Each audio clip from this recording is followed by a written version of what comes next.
અરે મોટી બા આ લો પંચમાસી.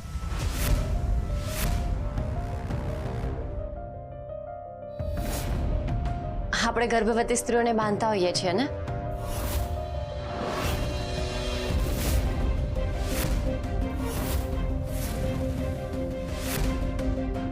આ તો રૂપ છે, પણ તું કોણ છે?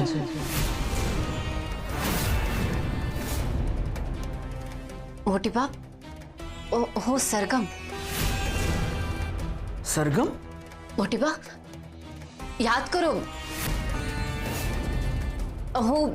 હું સરગમ છું મોટી બા, તમારી નાની વહુ. મારી નાની વહુ?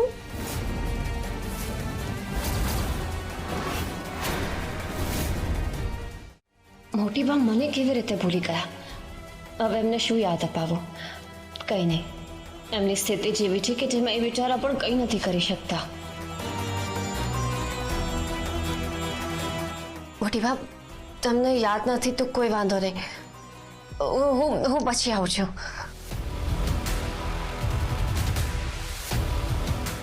આવ રૂપ, આવ બેન, હું તને આ હાથમાં બાંધી દઉં.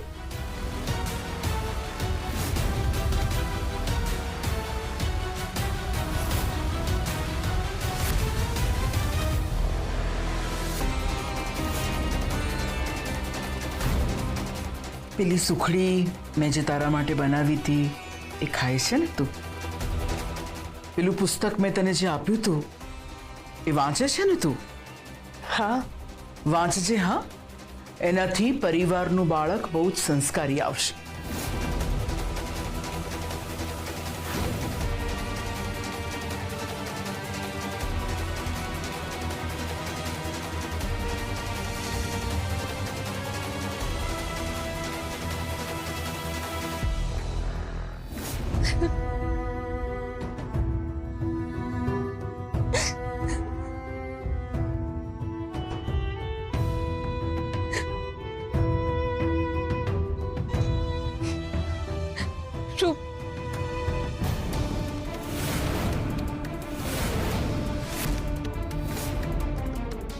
રૂપતે જોયું, મોટીમાં મને ભૂલી ગયા, એ મને સાવ ભૂલી ગયા.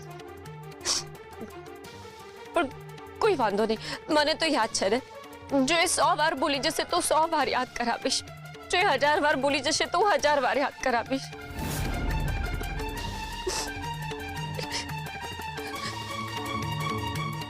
રૂપ તું ચિંતામાં છે ને? આપણે કામ કરીએ, તારી મમ્મીને બોલાવી લઈએ. મારી માને પાછી બોલાવી લઈએ. હા, તે કહ્યું ને કે તારી માસીના ઘરે રહે છે. કેટલું નાટક કરે છે અને કેટલું જુઠ્ઠું બોલે છે આ. હું નોટ કરું છું કે અહીંયા નથી તો તું બહુ ઉદાસ રહે છે, એટલે કહું છું કે આપણે તારી મમ્મીને અહીંયા બોલાવી લઈએ. જો મારાથી કોઈ ભૂલ થઈ ગઈ હોય, કોઈ કચાશ થઈ ગઈ હોય તો આઈ એમ સોરી, પણ આપણે તારી મમ્મીનું બરાબર ધ્યાન રાખીશું. રોજ એમને ભાવતું જમવાનું બનાવીશું, એમની દવાઓનું ધ્યાન રાખીશ, એમને ઇવનિંગ વોક પર લઈ જઈશ. એમને આ બધું બહુ ગમે છે ને, બહુ ખુશ રાખીશ એમને. તમારે હવે કંઈ જ કરવાની જરૂર નથી. તમે પહેલા મને આ ઘરમાં રાખી એ જ બહુ છે. તમારું એ ઋણ છે મારા પર, અને હું તમને તમારું આ બાળક આપી દઉં એટલે હું આ ઋણમાંથી મુક્ત થઈ જાઉં. તમારા પરિવારનું બાળક તમને આપી દઉં એટલે મારું ઋણ પૂરું.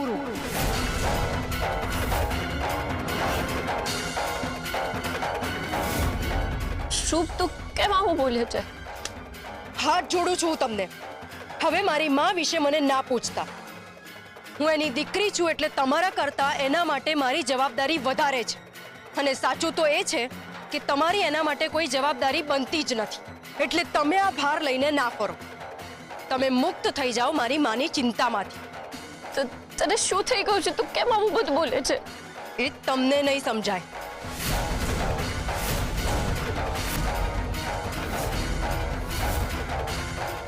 શુભ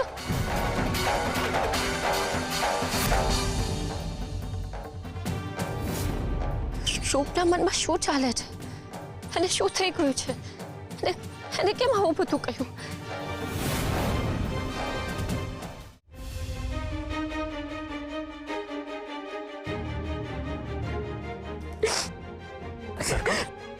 સરગમ, શું થયું?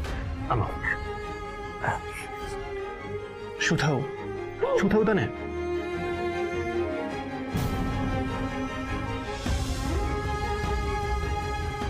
સરગમ, હે, શું થયું તને?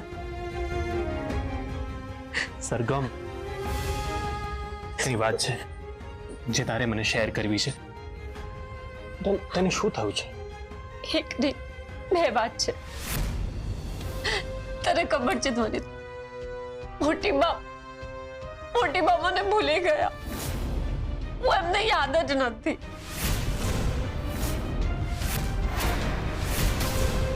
મોટી બા તને ભૂલી ગયા?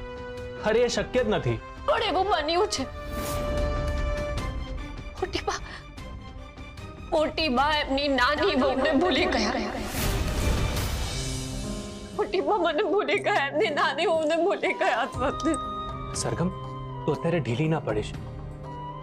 તું જાણે છે ને મોટી બાની બીમારી વિશે, એટલા માટે આવું વર્તન કરતા હશે. આજે નહીં તો કાલે તું એમને યાદ આવી જઈશ. હું એમને યાદ તો આવી જઈશ, પણ મારું અને મોટી બાનું અસ્તિત્વ એકબીજા સાથે જોડાયેલું છે. મોટી બા છે તો એમની નાની વહુ છે. જો મોટી બાની સ્મૃતિમાં હું નથી તો મારું કોઈ અસ્તિત્વ જ નથી. સરગમ, તું બહુ વિચાર કરી રહી છે. તને ખબર છે ને મોટી બા અત્યારે કઈ પરિસ્થિતિમાંથી પસાર થઈ રહ્યા છે? હું જાણું છું, અને એટલે જ વધારે લાચારી અનુભવું છું કે નેચરોપેથીનું આટલું નોલેજ હોવા છતાં પણ હું મોટી બાને આ બીમારીમાંથી બહાર નથી કાઢી શકતી. સરગમ, તું વિચાર કર. જે વ્યક્તિ માટે એની ઓળખ એટલે એનો પરિવાર, જેને પોતાની જિંદગીના ઘણા બધા વર્ષો પોતાના પરિવારને આપ્યા હોય, એક દિવસ એ જ વ્યક્તિ પોતાના પરિવારને ભૂલી જાય, જેની એને જાણ સુદ્ધા પણ ના હોય. સરગમ, તું મોટી બાની કરુણા વિશે તો વિચાર કર. હા, તારી વાત સાચી છે. એમનું દુઃખ તો આપણા કરતા પણ મોટું છે, અને એમને તો એમના દુઃખની જાણ પણ નથી. એ વાત તો એનાથી પણ મોટી છે. હિંમત રાખ સરગમ, આમ બધું જ ઠીક થઈ જશે.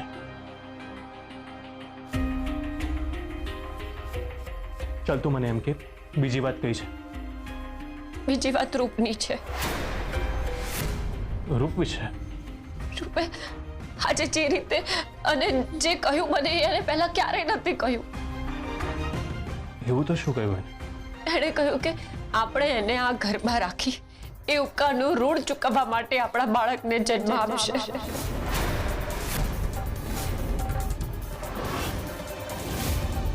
એવું બોલીએ? હા, તને આ વાત જાણીને જેટલું આશ્ચર્ય થયું ને, મને પણ આ વાત સાંભળીને એટલું જ આશ્ચર્ય થયું હતું. એટલે એ શું ઉપકારનું ઋણ ચૂકવવા માટે આ બધું કરે છે? મતલબ એ આપણને પ્રેમ નથી કરતી. હું તને મારી નાની બહેન સમજુ છું અને એ મારી સાથે આવું વર્તન કરે છે. સરગમ, તું આટલી નાની નાની વાતને પોતાના મનમાં ના લઈશ. સરગમ, તું શાંત થઈ જા. અરે કેવી રીતે શાંત થઈ જાઉં ધ્વનિત? કેવી રીતે? કોઈ માટેના આપણા પ્રેમને કેવી રીતે ભૂલાવી દેવાનું? અરે તો હું ક્યાં તને ભૂલવાનું કહું છું? સરગમ, પ્રેગ્નન્ટ વિમેનને ઘણા બધા મૂડ સ્વિંગ થતા હોય, તો આ બધું એ જ છે. અને તું તો ડોક્ટર છે ને? હું જાણું છું, પણ રૂપે આ બધું જે રીતે કહ્યું ને, એ મૂડ સ્વિંગ્સ તો નથી જ. એ કંઈ બીજું જ છે. એના મનમાં શું જાણ લે છે એ મારે જાણવું જ પડશે. સારું, તો એક કામ કર. તું રૂપ સાથે શાંતિથી બેસીને વાત કર. તને તારું સોલ્યુશન મળી જશે. ભલભલી વાતોના સોલ્યુશન બેસીને વાત કરીને મળી જાય છે. પેલું કહેવાય છે ને કે communication is the best solution for every problem. ઠીક છે.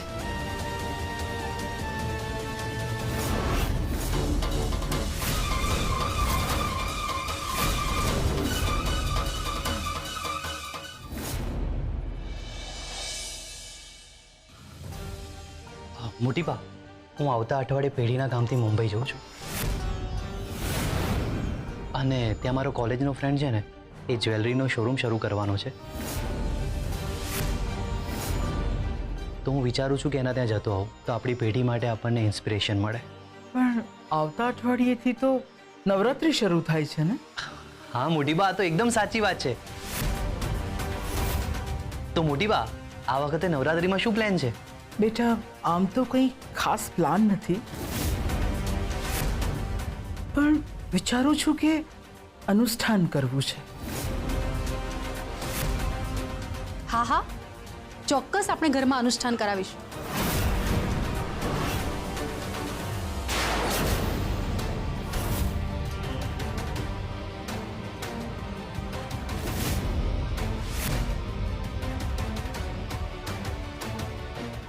પણ મારું તો ઘર જ ક્યાં છે?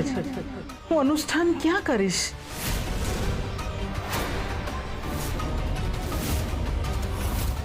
મોટી બા, કેમ આમ બોલો છો?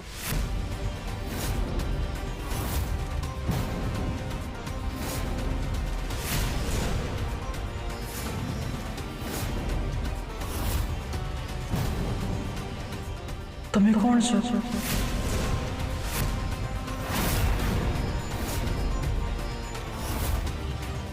મોટી બા, હું મીરા.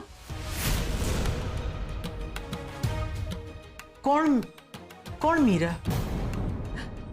અને મારું ઘર ક્યાં છે? મોટી બા, આ તમારું જ તો ઘર છે, કુંદન નિવાસ.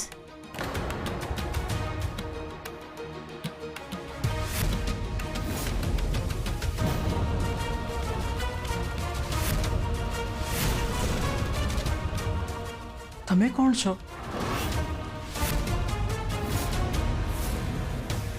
મોટી બા, હું તમારી નાની વહુ. યાદ કરો, હું સરગમ, અને આ તમારું જ ઘર છે. આ જુઓ, આ આપણા બંનેનો ફોટો.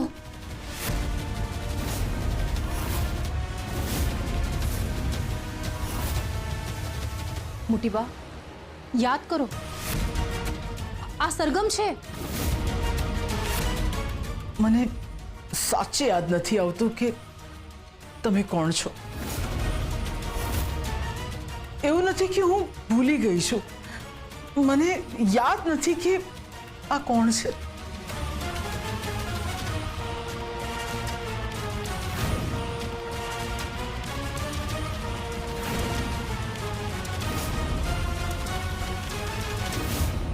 મોટી બા સરગમને જ ભૂલી ગયા?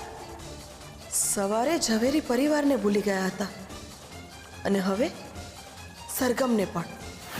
આવા બા મોટી બા મારા ને મારા દીકરા માટે કેવી રીતે નિર્ણય લેશે અને કેવી રીતે કરી શકશે?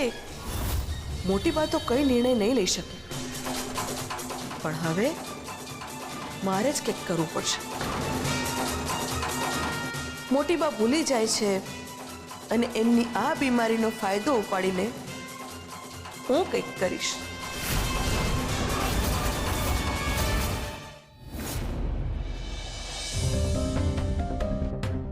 સરગમ, મારે તારી સાથે એક વાત કરવી છે. હા બોલો ને. મેં માનતા રાખી હતી કે રૂપ અને અયાનના લગ્ન થઈ જશે ને તે બંનેને કુળદેવીના દર્શને મોકલીશ. હા તો બહુ સારી વાત છે. એમ પણ આપણા પરિવારનો રિવાજ છે કે નવ દંપતી કુળદેવીના દર્શન માટે જાય છે. તો તું એમની સાથે વાત કર ને. હું? હા, એ બંને તારી વાત માનશે અને સાથે સાથે મારી ઈચ્છા એવી પણ છે કે તું રૂપ અને અયાનની સાથે જાય. એ બંનેને કંપની મળી રહેશે અને બંને કમ્ફર્ટેબલ ફીલ કરશે. તું મારું આટલું કામ કરીશ ને